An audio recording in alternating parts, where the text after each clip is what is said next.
બનાસકાંઠામાં ભારે વરસાદથી ઘાસચારાને વ્યાપક નુકસાન પહોંચ્યું છે।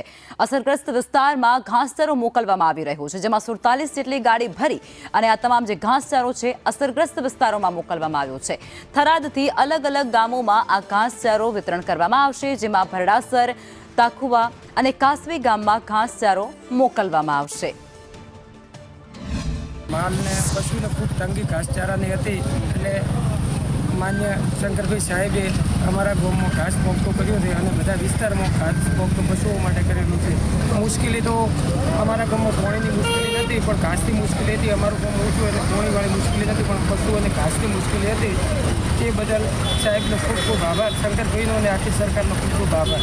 જે લોકોની રજૂઆત હતી ને મિત્રો, ઘાસચારાનું તળપવું અમારે સરકારે ઘાસચારાની સારી વ્યવસ્થા કરી છે। વ્યવસ્થા એવી છે કે ગામે ગામ અહીં લેવા કોઈને ડેપો ઉપર આપવું ન પડે, ગામે ગામ મોકલવાની વ્યવસ્થા કરી છે।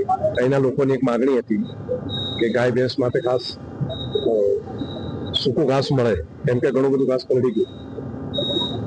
તો આજે